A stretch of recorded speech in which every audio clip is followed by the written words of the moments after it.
Hello friend, मैं आनंद राज। आप सभी देखिए, कोर्स 4 जो आपका नॉलेज एंड करिकुलम है उसका हम मैराथन वीडियो लेकर आए हैं। समझे? देखिए, इसमें हम तीनों यूनिट आप कवर करेंगे। और देखिए, आप VVI पहले क्वेश्चन जाकर देख लीजिएगा जो डाले हैं कोर्स 4 नॉलेज एंड करिकुलम का। देखिए, ये आपके एक क्विक रिवीजन के लिए वीडियो लाए हैं, मैराथन वीडियो। देखिए, इसमें तीनों यूनिट को हम टच करेंगे। जो बहुत इंपॉर्टेंट क्वेश्चन है उसको हम लोग टच करेंगे।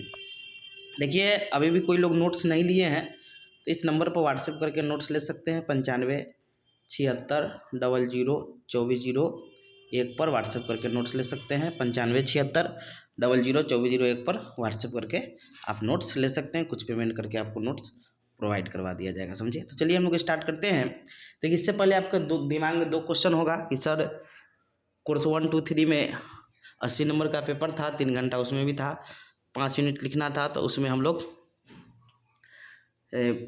5 क्वेश्चन लिखने के लिए भी 3 घंटा ही था। और कोर्स 4, 5, 6 में बिहार यूनिवर्सिटी में मेथड में आपको 3 क्वेश्चन लिखने में आपका 3 घंटा ही मिलता है। तो कितना पेज लिखेंगे? पेज आपका 32 ही मिलेगा। तो देखिए, आपको बता देते हैं कि आप पहले देख लीजिएगा 3 घंटा लिखा है कि नहीं, क्योंकि बहुत सारे यूनिवर्सिटी में पहले 3 घंटा मिलता था और उसको क्या कर दिया गया, अब 2.5 घंटा कर दिया गया है। समझ, 2 घंटा। तो देख लीजिएगा कि वहाँ पर 3 घंटा लिखा है, तो आप एक क्वेश्चन पर 1 घंटा दीजिएगा और 1 घंटा में आपका 7-8 पेज लिखा जाता है, तो 8 पेज लिखने की कोशिश कीजिएगा। समझ गए? तो चलिए हम लोग स्टार्ट करते हैं। देखिए, यूनिट 1 में आपका एक क्वेश्चन भाषा से रहेगा ही रहेगा। समझे? तो हम लोग भाषा को पहले अच्छा से देख लेते हैं। तो लिखा हुआ है कि समस्त प्राणी जगत में केवल मनुष्य को ही भाषा का अमूल्य वरदान प्राप्त है। यानी पूरा जीवमंडल में सिर्फ भाषा का जो अमूल्य योगदान है, किसको है, वरदान है, वो आपको मनुष्य को ही प्राप्त है। भाषा प्रकृति द्वारा प्रदत्त वो उपहार एवं शक्ति है जिससे मानवीय जीवन सुगम होता है। हम जानते हैं कि भाषा के बिना मानव पशु के समान है। भाषा हमारी अभिव्यक्ति का सशक्त माध्यम है। भाषा ही वह माध्यम है जिसके द्वारा हम अपने विचारों और भावों को व्यक्त करते हैं। भाषा एक मानवीय कलाकृति है। भाषा संप्रेषण का एक साधन है, माध्यम है। यानी कहने का मतलब है कि बिना भाषा का आप संप्रेषण स्थापित नहीं कर सकते हैं। आगे लिखा, हम जानते हैं कि भाषा की अपनी व्याकरण यहाँ कर लीजिएगा और लिपि हो सकती है। जरूरी नहीं हर भाषा की अपनी लिपि होती है, लेकिन हर भाषा क्या होती है, अपनी व्याकरण होती है। यहाँ लिख लीजिएगा कि हम जानते हैं कि भाषा की अपनी व्याकरण होती है और भाषा की लिपि भी हो सकती है। जैसे हिंदी भाषा के लिए देवनागरी लिपि हो गया, अंग्रेजी भाषा के लिए रोमन लिपि है। भाषा के 2 रूप होते हैं, एक हो गया शाब्दिक भाषा, दूसरा हो गया अशाब्दिक भाषा। शाब्दिक भाषा में आपका मौखिक भाषा, लिखित भाषा आता है, और अशाब्दिक जिसमें शब्द का प्रयोग नहीं होता, जिसमें वाणी संकेत और स्पर्श आता है। यानी भाषा वह साधन है जिसके द्वारा मनुष्य अपने विचारों को दूसरे के सामने प्रकट यानी व्यक्त करता है और दूसरे के विचारों और भावों को क्या करता है, समझता है, उसे भाषा। यानी भाषा सिंपल क्या है कि हम जिसके द्वारा क्या करते हैं, अपने विचारों भावों को दूसरे के सामने क्या करते हैं, प्रकट करते हैं और दूसरे के विचारों को समझते हैं। ये क्या है, आपका भाषा है। यानी संपूर्ण जीवमंडल में केवल मानव को ही भाषा का अमूल्य वरदान मिला है। यानी भाषा के कारण ही मानव कहलाने योग्य है। अब भाषा का अर्थ देखते हैं। तो भाषा शब्द संस्कृत के भाष धातु से बना हुआ है, जिसका अर्थ होता है जो बोली जाती है। भाषा विचारों, भावों आदि को अभिव्यक्त करने का सशक्त माध्यम है। इसी के आधार पर भाषा के 2 रूप होते हैं, एक व्यापक अर्थ में हो गया, एक हो गया संकुचित अर्थ में। तो व्यापक अर्थ में भाषा का अर्थ होता है कि भाषा का व्यापक अर्थ के अनुसार वे सभी साधन भाषा कहे जाते हैं जिसका प्रयोग कोई प्राणी समुदाय अपने विचार विनिमय के लिए करता है। अब आते हैं भाषा के संकुचित अर्थ। तो संकुचित अर्थ मतलब हुआ कि ध्वनि संकेतों की वह व्यवस्था जिसके माध्यम से कोई मानव समुदाय सहयोग और मतलब व्यवहार करता है, उसे क्या कहते हैं, हम लोग भाषा कहते हैं। किसके अनुसार? ये संकुचित अर्थ में है। समझ गए? यानी गत्यात्मक ध्वनि संकेतों की वह व्यवस्था जिसके माध्यम से कोई मानव समुदाय सहयोग और व्यवहार करता है, वो क्या है, भाषा है। अब आते हैं भाषा की परिभाषा में। तो विभिन्न विद्वानों ने अपने अनुभव और चिंतन के आधार पर भाषा की निम्नलिखित परिभाषाएं दी है। पहला है महर्षि पंतजलि के अनुसार, भाषा वह व्यापार है जिससे हम व्यक्त शब्दों के द्वारा अपने विचारों को प्रकट करते हैं। दूसरा डिफिनीशन है शास्त्रीय अर्थों में कि विचारों के अभिव्यक्ति के लिए समाज द्वारा स्वीकृत जिन व्यक्त वर्णों ध्वनि संकेतों का व्यवहार होता है उसे भाषा कहते हैं। अब आते हैं रामचंद्र वर्मा के अनुसार कि मुंह से उच्चरित होने वाले शब्दों का वह समूह जिसके द्वारा मन की बात बताई जाती है भाषा कहलाती है। चौथा डिफिनीशन है कमता प्रसाद के अनुसार, भाषा वह साधन है जिसके द्वारा मनुष्य अपने विचार दूसरे पर प्रकट करता है तथा दूसरे के विचार को स्पष्ट समझ सकता है। कि इसमें 4 डिफिनीशन में बता रहे हैं, एग्जाम में 2-3 लिखिएगा। समझे? डिफिनीशन जरूरी एकदम सेम टू सेम हो, उसको उसी के आप कर लिख सकते हैं। 4-5 मनोवैज्ञानिक अथी का नाम याद कर लीजिएगा। अब आते हैं हम लोग भाषा की प्रकृति। तो देखिए भाषा की जो पहला प्रकृति है तो भाषा अभिव्यक्ति का साधन है। देखिए बिना भाषा के हम अपने विचार और भावों को क्या कर सकते हैं, प्रकट नहीं कर सकते। दूसरा है भाषा अर्जित संपत्ति है। देखिए भाषा जो होता है हम समाज में अर्जित करते हैं, समझ गए। हम जैसा समाज में रहेंगे वैसा भाषा को सीखेंगे। भाषा पैतृक या आनुवांशिक संपत्ति नहीं होती है, समझे। हम जैसा समाज में रहेंगे वैसा भाषा को सीखते हैं। तो भाषा क्या होता है, अर्जित संपत्ति है। अर्जित करने का मतलब हम अपने समाज अपने परिवार से क्या करते हैं, अर्जित। पैतृक बोलता तो भाषा पैतृक संपत्ति नहीं होता है, क्योंकि पैतृक मतलब हम अपने जो होता है मम्मी पापा से क्या होता है कि ट्रांसफ़र डायरेक्ट नहीं होता है, हम सीखते हैं, समझ गए। पैतृक होता तो हिंदी भाषी माँ बाप के जो बेटा या बेटी हो हिंदी भाषी का अच्छा जानकार होता है जब पैतृक। लेकिन भाषा क्या है, अर्जित संपत्ति। लिखा भी है कि भाषा को वंशानुक्रम या पैतृक संपत्ति के दिन नहीं कही जा सकती है, बल्कि बच्चा जन्म के बाद से ही अपने वातावरण से सीखने लगता है भाषा। यह उसकी अपनी अर्जित संपत्ति है जिससे वह अपने स्वयं के प्रयासों तथा भाषा को सीख सकने वाली परिस्थितियों से प्राप्त करता है। अगर भाषा वंशानुक्रम का या पैतृक संपत्ति के रूप में प्राप्त हो सकती तो हिंदी भाषी माँ बाप का बच्चा अवश्य रूप से हिंदी का अच्छा ज्ञानी होना चाहिए। तो हम कह सकते हैं कि भाषा एक अर्जित संपत्ति है। दूसरा हो गया कि भाषा का अर्जन अनुकरण द्वारा होता है। अनुकरण मतलब नकल करके हम किसी को देख कर क्या करते हैं, सीखते हैं, समझ गए। तो जैसा आप वातावरण में रहिएगा, जैसा समाज में रहिएगा, तो ऐसा भाषा को आप क्या कीजिएगा, सीखिएगा। तो वही लिखा, हम जानते हैं कि भाषा अनुकरण के द्वारा सीखी जाती है। अपने प्राप्त वातावरण में बालक जिस प्रकार की भाषा दूसरे को बोलता हुआ सुनता है, उससे ही अनुकरण द्वारा सीखता है। बालक चाहे किसी भी वातावरण में सीख रहे हो वैसे ही भाषा सीखता है जो उसके सामने हो। जैसे एक बालक जिसका पालन पोषण जंगल में जानवरों के बीच होता है, तो वह बालक मनुष्य होने के बाद भी जानवरों की भाषा ही बोलता है, क्योंकि बालक ने वही अनुकरण द्वारा सीखा है। अब आते हैं प्रत्येक भाषा की अपनी भौगोलिक सीमा होती है। सही बात है, प्रत्येक भाषा का अपना अपना क्षेत्र होता है, उसी क्षेत्र में उसको अच्छा तरह से बोला जाता है, समझ गए। उस क्षेत्र में बाहर निकलते ही उसके स्वरूप में परिवर्तन होने लगते हैं। एक पुरानी कहावत भी है कि कोस कोस पर भाषा बदले, 4 कोस पर वाणी। अब आते हैं प्रत्येक भाषा की अपनी अलग संरचना होती है, नहीं वही व्याकरण। तो हर भाषा की अपनी एक अलग संरचना होती है जो उसमें निहित ध्वनि, शब्दों, वाक्यों, रचनाओं तथा संबंधित अर्थों में स्पष्ट रूप से झलकती है। कोई भी दो भाषा की संरचना एक जैसी नहीं, हर भाषा की अपना अपना क्या होता है, व्याकरण होता है। अब आता है भाषा का विचारों से गहरा संबंध है। हम जानते हैं कि भाषा ही विचारों की जननी है। विचारों का सही संप्रेषण भाषा के माध्यम से ही संभव है। हम ये भी जानते हैं कि विचारों के अभाव में भाषा महत्वहीन एवं मूल्यहीन होती है। अब आते हैं भाषा का संबंध परंपरा से होता है। तो भाषा का संबंध परंपरा से होता है। यह एक पीढ़ी से दूसरी पीढ़ी द्वारा ग्रहण या अर्जन किया जाता है। जब भाषा एक पीढ़ी से दूसरे पीढ़ी में जाती है तब इसके मूल रूप में थोड़ा क्या होता है, परिवर्तन होता है। अतः हम कह सकते हैं कि भाषा का संबंध किससे है, परंपरा से होता है। अब आते हैं भाषा गतिशील एवं परिवर्तनशील होती है। तो जब भाषा एक पीढ़ी से दूसरी पीढ़ी में जाती है तो उसके मूल में थोड़े क्या होते हैं, परिवर्तन होते हैं। अब देखिए भाषा के प्रकार है। तो कोई व्यक्ति अपने परिवार तक सीमित नहीं है, उसे समाज के विभिन्न प्रकार बोले, रूप बोले, बात वही है। स्तरों के संपर्क में आना पड़ता है। हम जानते हैं कि भाषा की संख्या तो असंख्य है। संसार में कितनी भाषा है इसका अनुमान लगाना भी संभव नहीं है।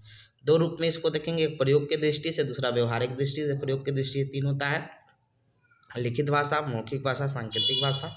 और व्यवहारिक दृष्टि से आपका है मूल भाषा, राष्ट्रभाषा, राज्य भाषा, बोली, विदेशी, अंतर्राष्ट्रीय, ये सब आपका भाषा है। तो देखिए प्रयोग की दृष्टि से भाषा का प्रकार हो गया। तो पहला मौखिक भाषा। तो मौखिक भाषा का प्रयोग हम अपनी बोलचाल की भाषा में हर समय करते हैं। इसका प्रयोग मुख्य रूप से विचार विनिमय के लिए किया जाता है। हम जानते हैं कि मौखिक भाषा अक्षरों का केवल गत्यात्मक रूप है। लिखित भाषा, जब हम मौखिक विचारों को किसी लिपि में लिखकर उसे सुरक्षित रखते हैं तो उसे लिखित भाषा कहते हैं। हम जानते हैं कि भाषा का लिखित रूप अधिक अस्थायी माना जाता है। जब हम अपने विचार अथवा संदेश एक स्थान दूसरे स्थान तक पहुंचाते हैं तो लिखित भाषा का प्रयोग करते हैं। किसी भी जाति, समाज अथवा राष्ट्र के विचार, मूल्य, मान्यताएं, ज्ञान इत्यादि लिखित भाषा में ही सुरक्षित है। अब आते हैं सांकेतिक भाषा। जब हम अपने विचारों को संकेतों या इशारों के द्वारा किसी दूसरे तक पहुँचाते हैं उसे सांकेतिक भाषा कहते हैं। वर्तमान समय में सांकेतिक भाषा का बहुत ज़्यादा ही महत्व बढ़ गया है, जैसे ट्रैफिक के सिग्नलों द्वारा आदमियों को नियंत्रित करना आदि।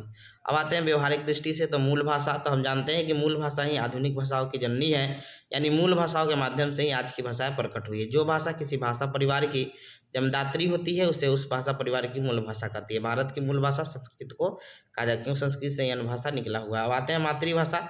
सामान्यतः जिस भाषा को व्यक्ति अपने शिशुकाल में अपनी माता या उसके संपर्क में आने वाले अन्य व्यक्तियों से अनुकरण करके या द्वारा सीखता है उसे मातृभाषा कहते हैं। वास्तव में बालक की मातृभाषा उसकी क्षेत्रीय भाषा होती है, जिसे बोली कहते हैं।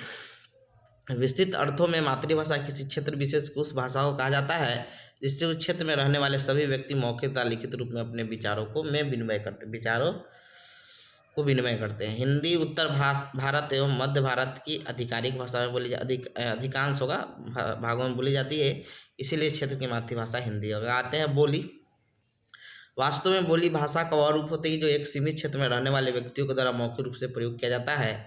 जब एक भाषा के विभिन्न रूप विकसित हो जाते हैं तो उसे बोली कहते हैं। जैसे हिंदी भाषा के निम्न बोली है अवधी, भोजपुरी, बुंदेली आदि। अब आते हैं प्रादेशिक भाषा। तो किसी क्षेत्र विशेष में प्रयोग में लाई जाने वाली भाषा को प्रादेशिक भाषा कहते हैं। उत्तर भारत में एक बड़े क्षेत्र में प्रयोग में आने वाली हिंदी भाषा इस क्षेत्र की प्रादेशिक भाषा कही जा सकती है। इसी तरह दक्षिण भारत में इंग्लिश भाषा का प्रयोग किया जाता है, इसे दक्षिण भारत का प्रादेशिक भाषा कहेंगे। बंगाल प्रांत में बंगाली, गुजरात प्रांत में गुजराती, ये सब प्रादेशिक भाषा है। अब आते हैं विदेशी भाषा। वह भाषा जो अन्य देशों की भाषा हो तथा वह भाषा उस देश की मूल भाषा मातृभाषा न हो उसे विदेशी भाषा है। जैसे भारत देश के लिए चीनी, जापानी, फ्रेंच, जर्मन आदि विदेशी भाषा है।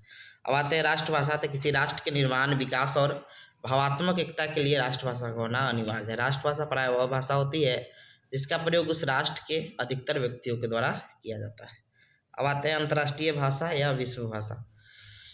जब किसी राष्ट्र की भाषा अन्य राष्ट्रों में भी लोकप्रियता प्रचलित हो जाए तो उसका प्रयोग दूसरे राष्ट्र अपने विचारों और भावों में विनिमय के लिए करने लगे, उसे अंतर्राष्ट्रीय भाषा कहते हैं।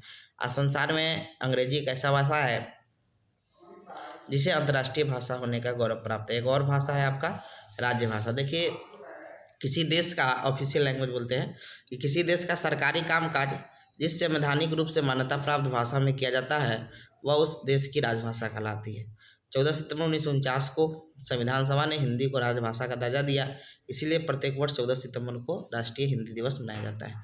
किंतु साथ ही 26 जनवरी 1950 ईस्वी को अंग्रेजी को भी राजभाषा का दर्जा आगामी 15 वर्षों के लिए दिया गया। बाद में सन 1965 में इसे अनिश्चित काल के लिए कर दिया गया। संविधान में राजभाषा संबंधी प्रावधान भाग 17 के अनुच्छेद 343 से 351 तक है। अब आते हैं निष्कर्ष में। उपरोक्त बातों से यह स्पष्ट होता है कि भाषा के बिना मानव पशु के समान है, यानी मनुष्य विचारहीन प्राणी है। भाषा के बिना हम जानते हैं कि भाषा से ही व्यक्ति का सर्वांगीण विकास होता है, उसे भाषा से ही व्यक्ति अपने विचारों को एक दूसरे तक पहुंचाता है। देखिए, भाषा का गुण वगैरह कुछ भी पूछे, विशेषता पूछे, प्रकृति पूछे तो ये लिख दीजिएगा कहाँ गया आपका जो आपका विशेष प्रकृति था उसका भाषा का, उसको लिख देना है। समझ गए? तो ये वाला लिख दीजिएगा। तो भाषा अच्छा से पढ़ लीजिएगा, आपका बहुत क्या है इम्पोर्टेंट है। समझ गए? जो भाषा का प्रकृति है, गुण है, विशेषता पूछे, यही सब लिखिए। समझ गए? अब हम लोग आते हैं दूसरा क्वेश्चन कि देखिए, एक पूछता है कि विभिन्न मनोवैज्ञानिक के अनुसार कि बच्चे भाषा कैसे सीखता है। जैसे स्किनर के अनुसार पूछ देगा, चोमस्की के अनुसार पूछ देगा। पिछले बार पियाजे पूछेगा नहीं, वाइगोस्की आप लोग पढ़वे किए हैं, उसका फोल्डिंग फिर ZPD याद रखिएगा, लिख सकते हैं। समझ गए? तब हम लोग पढ़ेंगे कि बच्चा भाषा कैसे सीखता है विभिन्न मनोवैज्ञानिकों के अनुसार। समझ गए? तो उसको हम लोग क्या करेंगे, देखेंगे। तो चलिए हम लोग स्टार्ट करते हैं कि बच्चा भाषा कैसे सीखता है। समझ गए? 1 मिनट।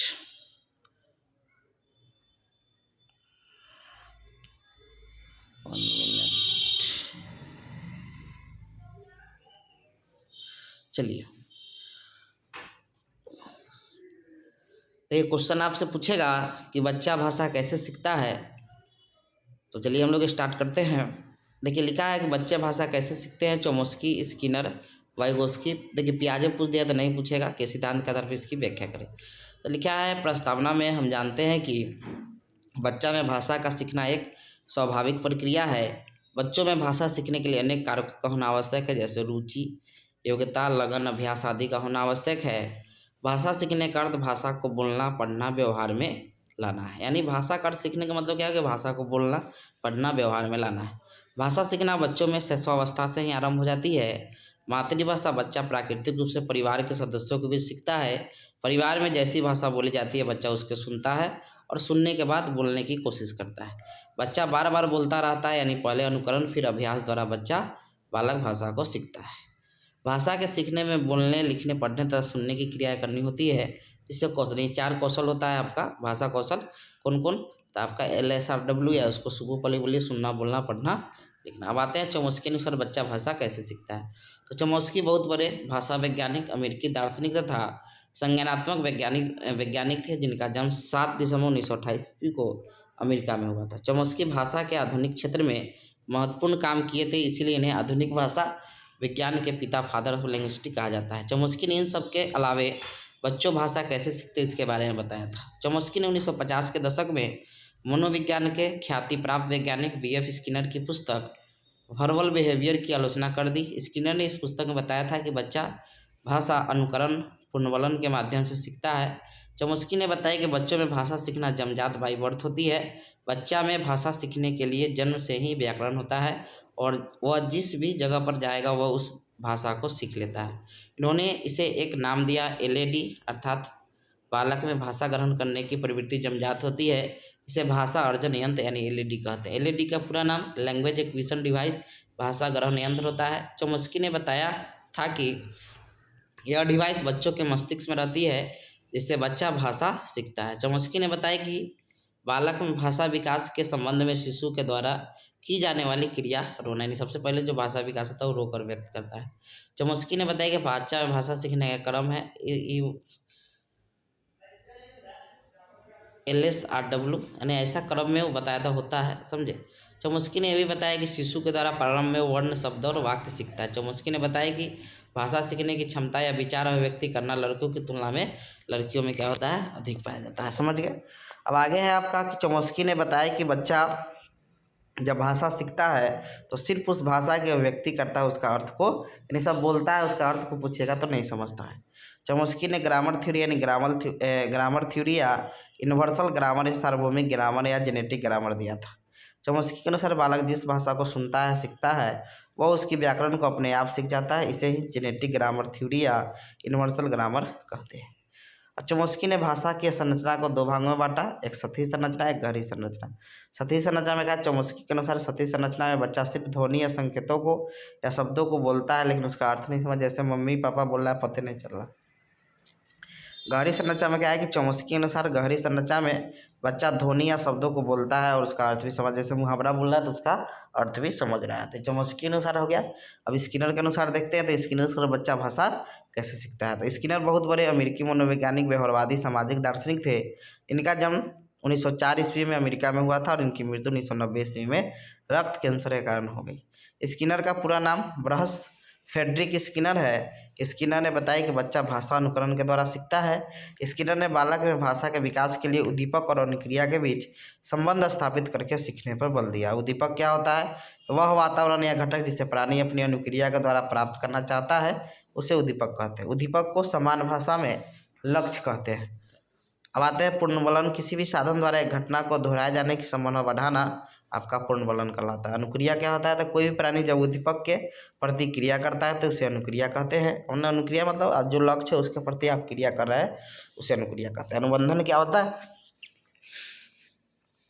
यदि प्राणी अनुक्रिया करके उद्दीपक को प्राप्त कर लेता है तब इन दोनों के मध्य एक संबंध बनता है, इसे मनोविज्ञान में अनुबंधन कहते हैं।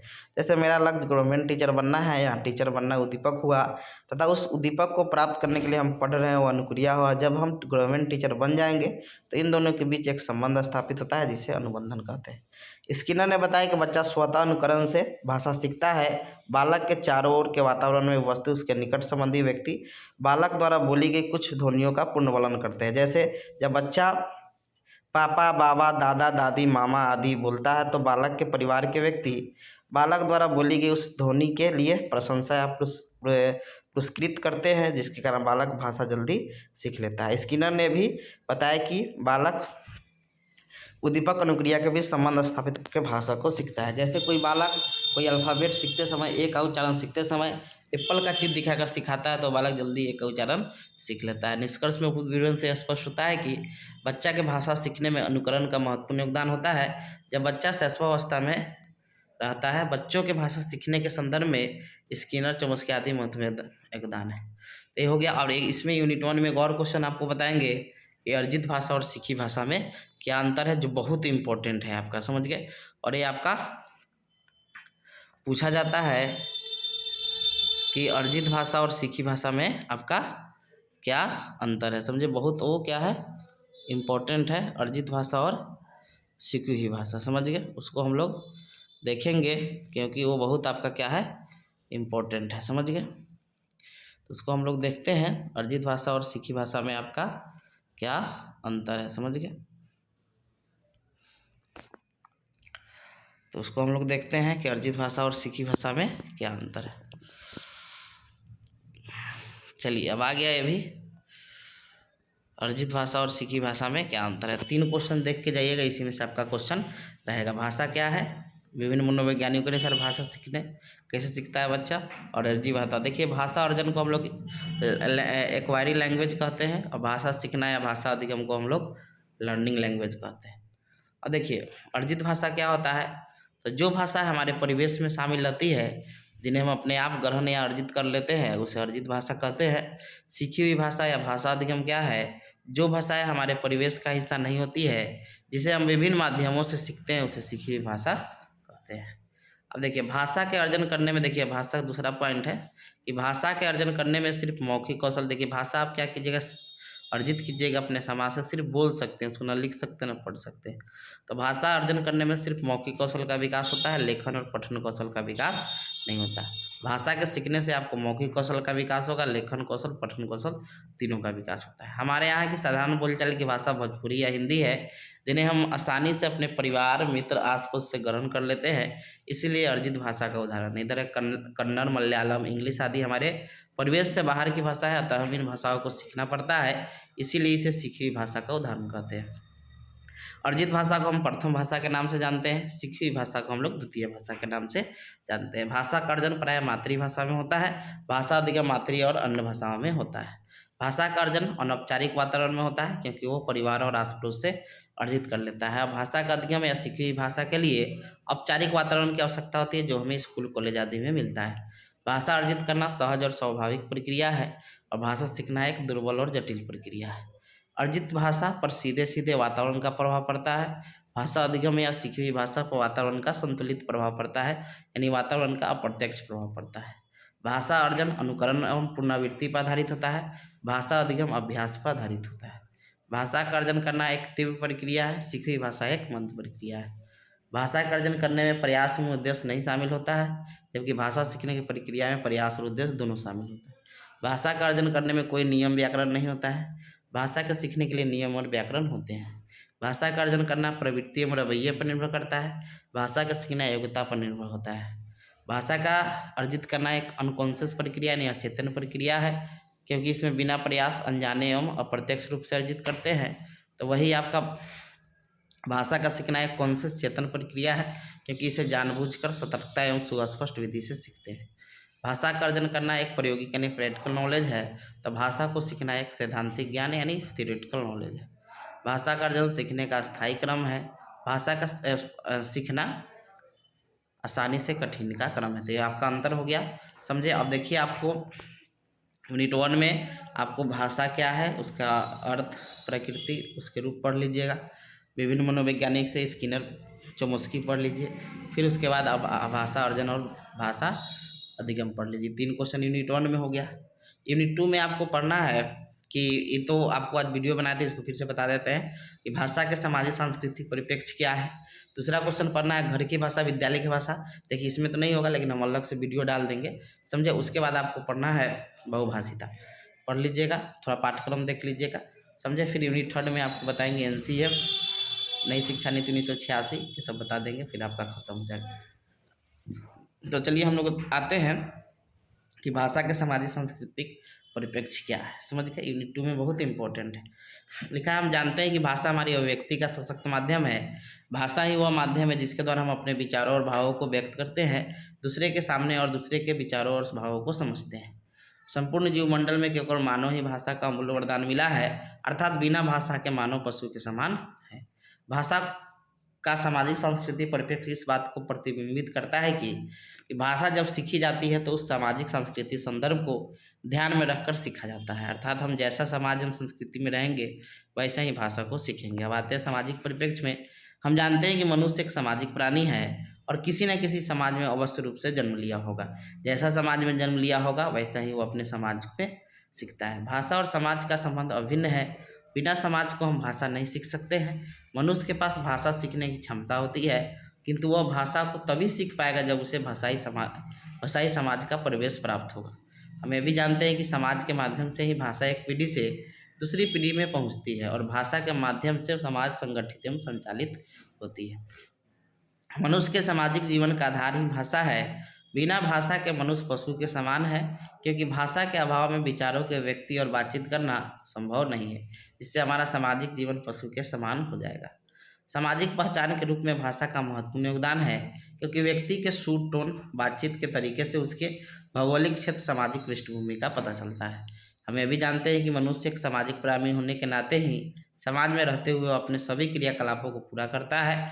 बच्चा जब जन्म लेता है तो उसे अपने परिवार के सदस्यों के बीच ही अपनी पूरी दुनिया प्रतीत होती है और उसी सदस्यों के बीच उसका भाषा का विकास होता है। फिर अब परिवार के निकल स्कूल में जाता है तो उसका सामाजिक संपर्क का दायरा बढ़ जाता है। अतः हम कह सकते हैं कि मनुष्य में भाषा विकास बिना समाज के नहीं हो सकता। अब आते हैं भाषा का सांस्कृतिक परिप्रेक्ष्य। हम जानते हैं कि भाषा किसी की पहचान को व्यक्त करने का सबसे लचीला माध्यम है। भाषा से भी किसी व्यक्ति की संस्कृति की पहचान होती है। किसी क्षेत्र की संस्कृति, उसका इतिहास और उसका वर्तमान स्वरूप उस क्षेत्र के लोगों द्वारा बोली जाने वाली भाषा में दिखाई देती है। भाषा ही वह माध्यम है जो हमारी संस्कृति को जोड़ती है और हमें अपने संस्कृति की ज्ञान प्राप्त कराती है। जैसे अध्ययनकर्ता बालक जब कोई विज्ञापन को देखता है तब वह विज्ञापन तभी प्रभावी बनते हैं जब उस संस्कृति से संबंधित भाषा का प्रयोग किया गया हो।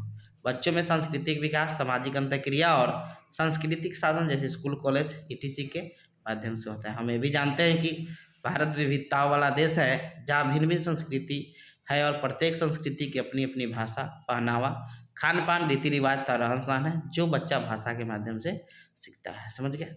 राजनीतिक भी देख लीजिए कि हम जानते हैं किसी भी व्यक्ति के राजनीतिक पक्ष को भाषा अवश्य रूप से प्रभावित करता है। भाषा का उपयोग अधिकार और नियंत्रण जताने के लिए भी किया जाता है। कोई भी व्यक्ति के राजनीतिक जीवन को सबसे ज़्यादा भाषा ही प्रभावित करती है, क्योंकि बिना भाषा के उसका राजनीतिक भविष्य अच्छा नहीं हो सकता है। समानता भाषा पर राजनीतिक राजनेताओं द्वारा की जाती है।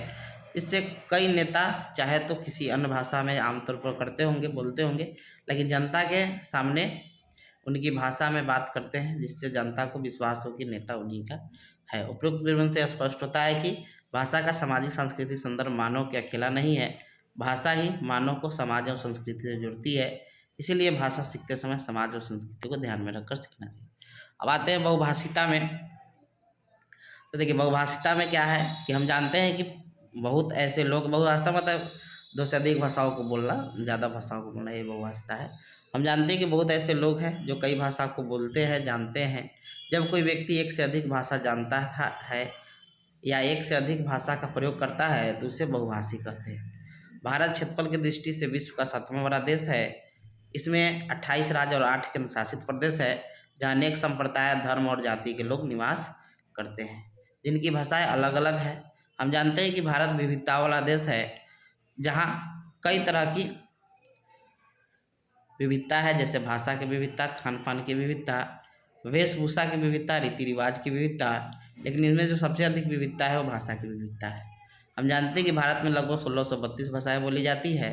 इसी भाषाई विविधता के कारण भारत एक बहुभाषिक देश है।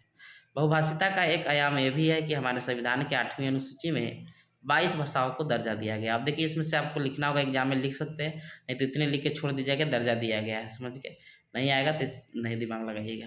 हम ये भी जानते हैं कि अखबार, फिल्म, किताबें, टीवी, रेडियो, शिक्षा, कचहरी, दफ्तर आदि कामकाज भी कई भाषाओं में एक साथ होता है। तो इसका अर्थ परिभाषा देखते हैं तो बहुभाषिता तात्पर्य किसी देश, राज्य या क्षेत्र में बोली जाने वाली विभिन्न भाषाओं से, अर्थात ऐसे व्यक्ति जो 2 या 2 से अधिक भाषाओं को बोल सकता है, समझ सकता है, उसे बहुभाषी कहते हैं। आप देखेंगे कि एक शिक्षार्थी घर परिवार में अलग भाषा का प्रयोग करता है तो वही शिक्षार्थी विद्यालय में अलग भाषा का प्रयोग करता है। जैसे पूर्वी चंपारण जिला के ग्रामीण क्षेत्र में घर परिवार में भोजपुरी भाषा का प्रयोग होता है, लेकिन विद्यालय में वो हिंदी और अंग्रेजी भाषा का प्रयोग करता है, अर्थात वह 3 भाषा भोजपुरी, हिंदी, अंग्रेजी का प्रयोग करता है, यानी वो बहुभाषी है।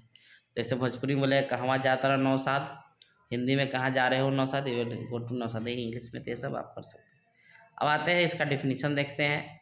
तो प्रोफेसर एल एन दुबे के अनुसार डिफिनीशन है कि बहुभाषिता का तात्पर्य समाज में प्रयुक्त उन विभिन्न भाषाओं के प्रयोग से है जो विचार विनिमय में प्रयोग होता है। एनसीएफ 2005 के अनुसार बहुभाषिता से बच्चों की पहचान बनती है जिससे उसका सर्वांगीण विकास होता है। अब आते हैं इसकी विशेषता में। तो बहुभाषिता के द्वारा ही भारतीय संस्कृति का फैलाव जन जन यानी प्रत्येक व्यक्ति तक हुआ है। बहुभाषिता से वैश्वीकरण की आवश्यकता को पूरा करने में सहायता मिला है। बहुभाषिता व्यक्ति की अंतःक्रिया अधिक व्यक्तियों से नहीं, बहुभाषी व्यक्तियों की अंतःक्रिया अधिक व्यक्तियों से होती है। बहुभाषिता के अंतर्गत ही विद्यालय स्तर पर एक से अधिक भाषा सीखने का अवसर मिलता है। बहुभाषिता का ज्ञान बालक के अंदर सभी भाषाओं के प्रति सम्मान की भावना पैदा करती है। बहुभाषी व्यक्ति के लिए रोजगार की संभावना बढ़ जाती है। बहुभाषिता के द्वारा ही व्यक्ति स्वयं की संस्कृति की तुलना दूसरे संस्कृति से करता है। बहुभाषिता के द्वारा ही बहुभाषी लोग दूसरी भाषा के लोगों से अच्छे संबंध बनाते हैं। बहुभाषिता से ही हम अधिक व्यक्तियों के मातृभाषा को समझते हैं। बहुभाषिता यानी बहुभाषी व्यक्ति कोई भी सूचनाओं को दूसरे भाषा में उपलब्ध करवा सकते हैं। बहुभाषिता बालक के बहुमुखी विकास में सहायक होती है। अब देखिए, ये तो नहीं पूछेगा कि विभिन्न आयोग के अनुसार।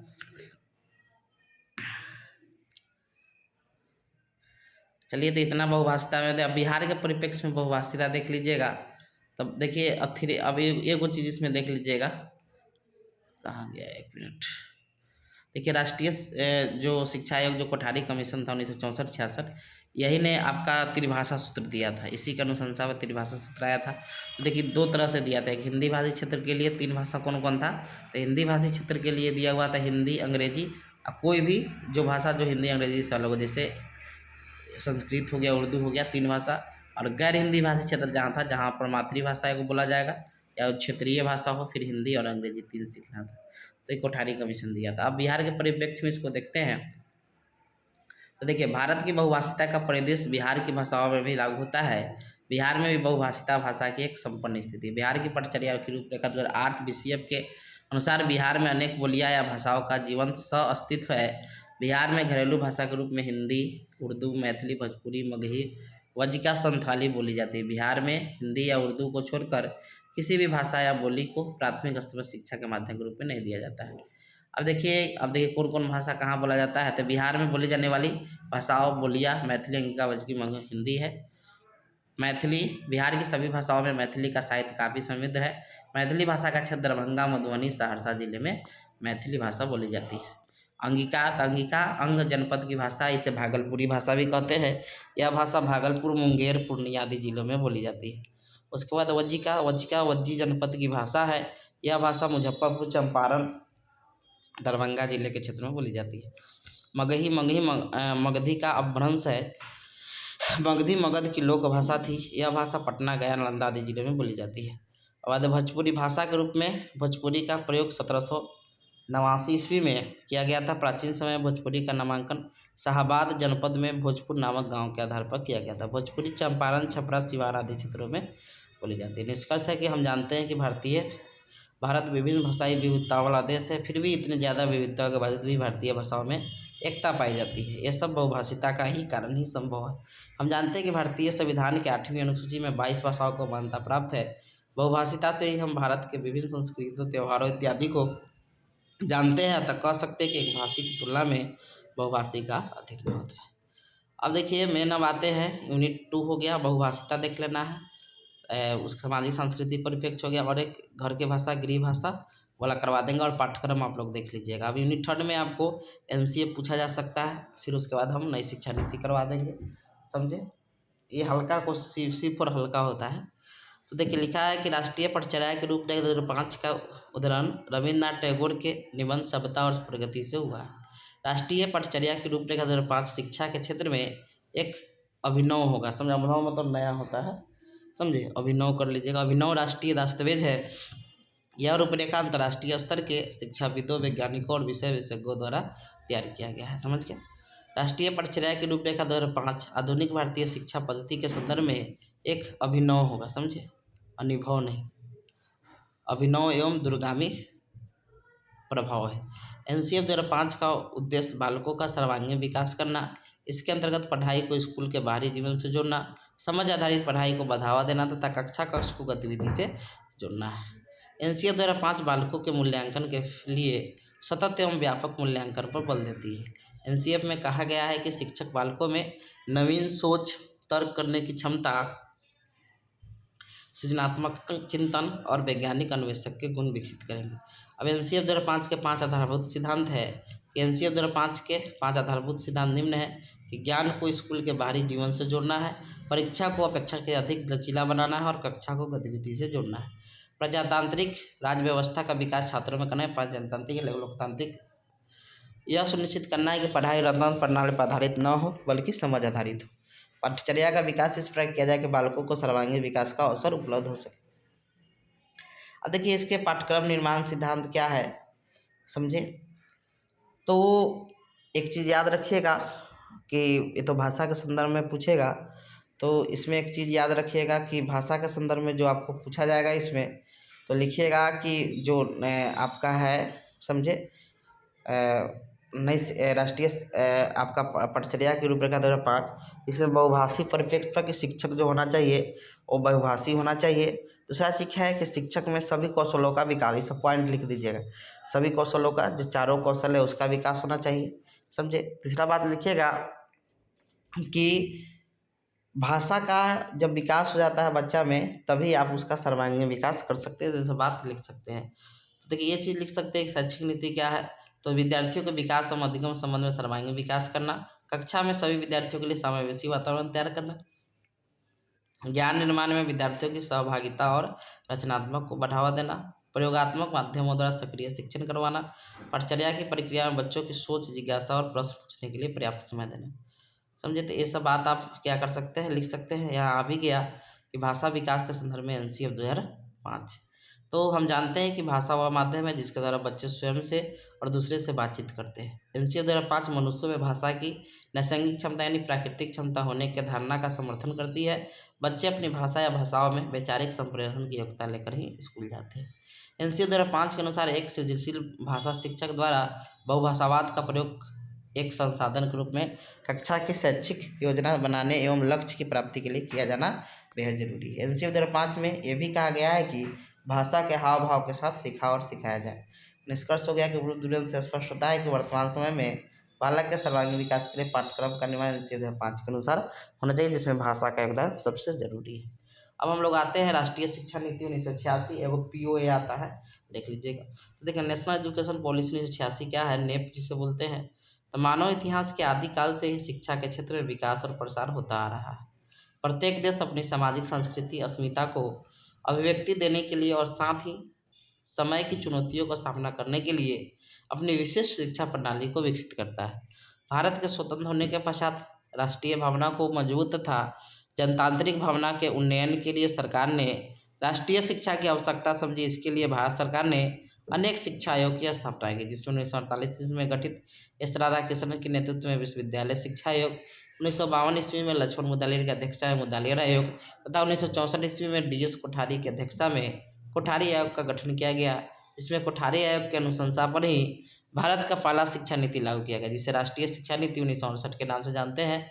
फिर उसके बाद 1989 ईस्वी में भारत की दूसरी शिक्षा नीति लाई, लेकिन यह शिक्षा नीति वर्तमान उद्देश्यों को पूरा नहीं करती थी। इसी के उद्देश्य को ध्यान में रखकर भारत सरकार ने जनवरी 1985 में यह घोषणा की थी कि एक नई शिक्षा नीति की निर्मित की जाएगी। फिर 1986 में लागू किया गया, जिसे हम राष्ट्रीय शिक्षा नीति 1986 के नाम से जानते हैं। राष्ट्रीय शिक्षा नीति 1996 का मूल मंत्र था एक निश्चित स्तर तक प्रत्येक विद्यार्थी को बिना किसी धर्म, लिंग, स्थान, जाति के भेदभाव को एक गुणवत्तापूर्ण शिक्षा देना है। अब देखिए शिक्षा का सार और उसकी भूमिका। अब देखिए ये तो पूछेगा नहीं, आपको तो अथी के आधार पर बताना है, समझे। ये सब आवश्यकता वगैरह नहीं पूछेगा आपका, समझे। अब इसमें आप लिख सकते हैं कि इसमें किस किस पर जोर दिया गया था भाषा के क्षेत्र में। तो देखिए इसमें लिखना है आपको कि नई शिक्षा नीति जो 1986 में आया था वो भी बहुभाषिता का क्या किया था, समर्थन किया था। वो बोले थे कि भाषा के शिक्षक में भी एक गुण होना चाहिए, समझे, जिससे उसका क्या हो, भाषा अच्छा हो जाए। तो ये लिख सकते हैं राष्ट्रीय से निम्नलिखित सुझाव दिए। कंप्यूटर शिक्षा की व्यवस्था, समझे। नवोदय भी तो इसमें आ जाएगा, जनरल, समझे। राष्ट्रीय शिक्षा प्रणाली जो है उसमें स्पेशल भाषा का त्रिभाषा सूत्र सब पर जोर दिया गया था, त्रिभाषा सूत्र पर। कि आप हिंदी भाषी क्षेत्र के लिए कैसा रखिएगा, गैर हिंदी भाषी क्षेत्र के लिए क्या रखिएगा। तो इस पर ये सब चीज़ पर क्या किया गया था, बहुत जोर दिया गया था। समझ गए। तो ये सब बात आप भाषा के संदर्भ में लिख सकते हैं। और ये आपका हो गया, इतना पढ़ लीजिएगा, आपका इसी से हो जाएगा। थोड़ा कोठारी कमीशन इसे आता है, इसे C2 में पूछा ही था, याद ही होगा, वो भी लिख सकते हैं जब पूछेगा तो।